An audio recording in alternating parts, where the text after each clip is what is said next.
Hola, bienvenida otra vez al podcast de Arte en Femenino. Yo soy Sofía y hoy te quiero platicar sobre una artista fascinante que no cabe en una sola historia o ni siquiera en un solo continente.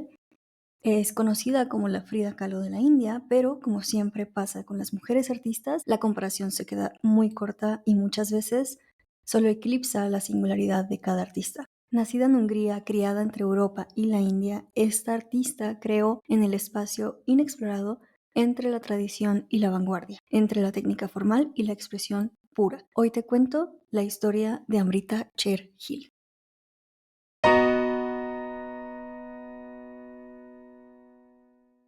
Amrita Chergil nació el 30 de enero de 1913 en Budapest, donde fue criada los primeros años de su vida. Su padre era un aristócrata de la India, era académico y fotógrafo, de hecho el primer fotógrafo moderno de la India, y su madre era cantante de ópera húngara. Ellos se conocieron en la India porque estamos hablando de un momento en el que la India era considerada una colonia inglesa. El periodo conocido como el Raj británico, que duró casi 100 años y terminó en 1947.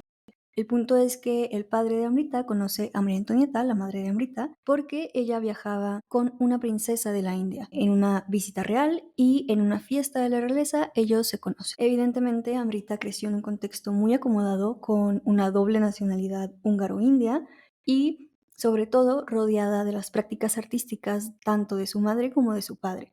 Y desde niña hacía ilustraciones de cuentos, incluso escribía sus propias historias y junto con su única hermana, antes de los 8 años ellas dos actuaban y cantaban en pequeños teatros locales, impulsadas por sus padres. A sus 8 años, cuando la familia ya vivía en la India, inició su formación artística con un maestro particular de dibujo, que terminaron cambiando porque a ella no le gustaba lo estricto que era y lo clásica que eran sus clases, lo que nos empieza a hablar un poco de su personalidad rebelde y algo contreras. De hecho, a eso de sus 10 años ella estaba estudiando en un convento para niñas, de donde la expulsaron después de que ella confesó que era atea. Por ese tiempo, la madre de Amrita conoce a un escultor italiano que visita la ciudad de Chimla, que es donde vivían, y ella tiene una relación de amistad con él, quizá una relación más íntima porque él esculpe a las dos hijas de María Antonieta y aquí es donde está un poco confusa la historia porque cuando él regresa a Italia, ella decide mudarse también junto con Amrita, quizá porque ella empezó a ver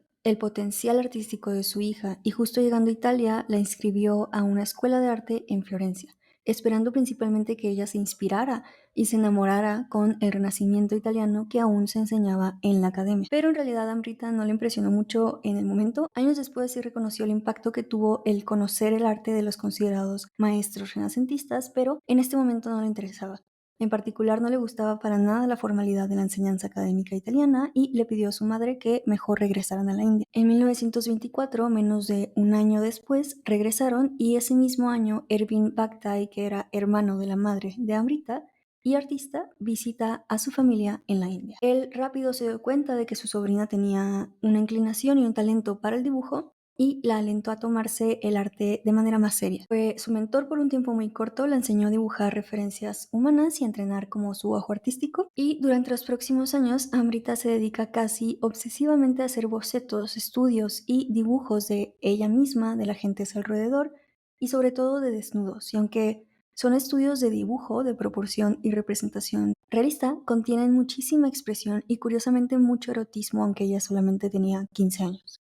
A sus 16 su madre tenía muchas ganas de regresar a Europa y Amrita de seguir trabajando y estudiando sus habilidades artísticas, por lo que su madre decide llevarse a ambas de sus hijas a París. Y en su primer año en Francia, Amrita ya estaba atendiendo clases de dibujo y pintura en una escuela prestigiosa de bellas artes donde, a pesar de ser menor de edad, se le permitió estudiar ahí, lo que la convirtió en la primera alumna asiática de la Academia de Bellas Artes. Entonces, ya formando parte de estos círculos, Amrita se vio involucrada y también inspirada por la vida bohemia de los artistas parisinos de los mediados de los años 20. O sea, estaba siendo parte de la meca de las estrellitas vanguardistas y claro que no faltaban las fiestas, se hizo una adulta joven en este ambiente. Mucho baile, mucha fiesta, pero también mucha entrega al arte. Estudió profundamente el género del paisaje, el desnudo, los retratos y autorretratos. Y sobre todo también en este momento estudia la obra de otros y otras grandes artistas que la influenciaron mucho, tal como Cézanne, Suzanne Baldón también, y tuvo muchos romances con hombres y mujeres a los que inmortalizó en su obra. En 1931, a sus 18 años, por fin consideraba que había mejorado y que estaba pintando como ella quería lograr hacerlo. En una carta dirigida a su madre escribió, abro comillas, he pintado unos pocos buenos cuadros. Todos dicen que he mejorado muchísimo, incluso la persona cuya crítica, a mis ojos, es la más importante, yo misma. Cierro comillas. Este mismo año pinta la obra Mujeres Jóvenes, en la que retrata a su hermana y a una amiga, que es crítica de arte, quien modela para ella con el torso descubierto y el cabello suelto. Esta pintura le concede el logro de ser miembro del Gran Salón de París, lo que la hace la persona más joven, porque en ese momento tenía 19 años, y la primera asiática en lograr. Estos años en París moldean su estilo a uno más occidental, sobre todo en técnica, a veces en contenido cuando representaba paisajes o ciertos modelos, pero creo que en este periodo del artista, sus autorretratos y los retratos de personas cercanas a ella son los más interesantes.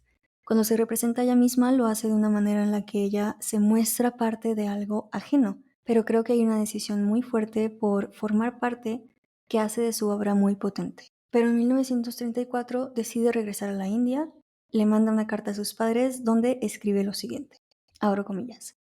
He decidido regresar a la India. Les daré mis razones. La India me interesa profundamente, su gente, su cultura y su literatura. La India me ayudará en mi desarrollo artístico. Mi estadía en Europa solo ayudó a descubrir la riqueza de mi país. El arte moderno europeo ayudó a mi comprensión y apreciación de la pintura y escultura india. Es paradójico, pero yo sé que si no me hubiera ido a Europa, quizá nunca habría entendido que un fresco de las cuevas de Ajanta o una pequeña escultura india es más valiosa que el Renacimiento completo. Cierro comillas. Y esto la verdad a mí me encanta. Y no es porque esté en contra del Renacimiento, creo que no se trata de un juicio estético lo que plantea Amrita, más bien lo que me gusta es que es un cuestionamiento muy valioso en voz y a mano de alguien que estaba por definición a la periferia de la occidentalidad y que al mismo tiempo formaba parte de ella. Y entonces en este momento empieza a tomar agencia de su propio estilo artístico y lo define en sus propias palabras como indio en temática, espíritu y expresión.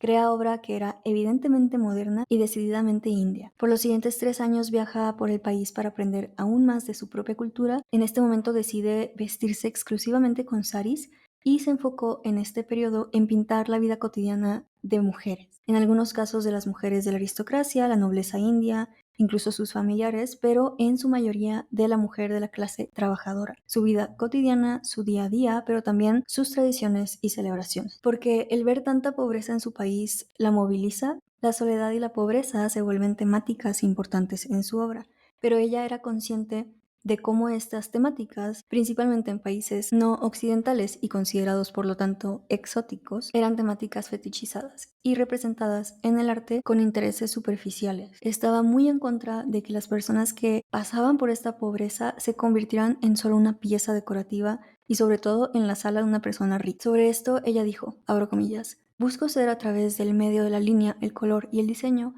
una intérprete de la vida de la gente, particularmente de los pobres y los tristes, porque me acerco al problema desde un plano más abstracto que el puramente pictórico. No solo porque soy una pintora, sino porque odio la representación emocional barata, y no soy propagandista de una imagen que cuenta una historia. Cierro comillas. Le impactó sobre todo conocer los frescos de cuevas del sur de la India como Ajanta, los murales del templo Kotokkal y los de Padmanabhapura, perdón si lo pronuncié horrible, que eran obras de los siglos V y VI. Y ella los describe como vitales, vibrantes, sutiles y hermosos. Estos murales tuvieron una influencia muy grande en la consolidación del estilo artístico de Amrita en este periodo. Su paleta de color cambió a una con más ocres, colores más cálidos, simulando o representando los de las cuevas. Sus temáticas eran más clásicas en cuanto a las tradiciones y las costumbres en sus representaciones, y en particular en esta etapa de Amrita encontramos detalles con un blanco muy puro que contrasta la paleta pero complementa perfectamente la composición. Pero su obra en este momento y en realidad en ningún otro momento no se aleja de este recorrido de aprendizaje que fue toda su vida. A lo que me refiero es que supo juntar muy literalmente dos mundos distintos en su obra y a mí personalmente es lo que me parece muy muy bello de su estilo. Ni su obra ni ella pertenecían a ninguna escuela o movimiento artístico existente en categorías de la historia del arte, sino que fueron resultados de la mezcla y la fusión de sus experiencias, de sus estudios y sus observaciones de la India y de Europa. A sus 21 años, en una carta dirigida a su familia, escribió, abro comillas, solo puedo pintar en la India. Europa le pertenece a Picasso, a Matisse y Braque. La India me pertenece solo a mí. Cierro comillas. Y puedes pensar que es un poco arrogante o puedes pensar que era muy capaz y muy segura, pero el hecho es que hoy es reconocida y recordada como la madre del arte moderno de la India. Este tiempo expuso algunas de sus obras en su país, aunque algunas de ellas fueron rechazadas por la Sociedad de Arte de Shimla. Se le concede una medalla de oro por la Sociedad de Arte de Bombay, en particular por la obra de Grupo de Tres Mujeres, pero ella está inconforme y bastante en contra de la gente que está tomando decisiones, la gente que tiene la autoridad en el mundo del arte y en general la escena artística de su país, porque justo durante el Raj británico el arte también se vio afectado, se impuso una educación artística basada en cánones europeos, lo que tuvo un impacto en las academias y en el gusto visual dominante, ¿no? Pero Amrita fue muy crítica de esto, a ella le parece que querían simplemente copiar la pintura occidental y llama a este esfuerzo una versión petrificada y de mala calidad. Y esto es interesante porque incluso estando en su propio país y representando su propia realidad, seguía siendo un poco ajena a los cánones impuestos. Pero continuando con su vida, en 1938 Amrita viajó a Budapest a proponerle matrimonio a Víctor Egan, que era su primo, era doctor, bueno, estaba estudiando medicina y ya había tenido una relación romántica antes con él. La familia se opone no porque eran primos, sino porque él no era rico ni tenía un alto estatus social, todavía no se graduaba ni practicaba la medicina. Y esto no sé cómo tomarlo, desconozco si era algo común, pero bueno, ellos se casan, ella confiesa al poco tiempo que está embarazada y decide tener un aborto. Vivían en Hungría, pero con la inminente guerra en Europa regresaron a la India y ahí él puso un consultorio médico y ella un taller de pintura. Al poco tiempo de inaugurar su primera exposición individual, Amrita Cherhill falleció por una causa desconocida a sus 28 años. Y para cerrar, quiero compartirte una frase de ella misma que me encanta, que dice, abro comillas, me parece que nunca empecé a pintar. Siempre he pintado y siempre he tenido con extraña certeza la convicción de que nací para ser pintora y nada más. Cierro comillas. Con esta frase terminamos este episodio sobre una gran artista. Espero lo hayas disfrutado mucho y te haya dejado con ganas de investigarla a profundidad. Cuéntame en los comentarios si ya lo conocías y qué te pareció. No olvides compartir y muchas gracias por escuchar.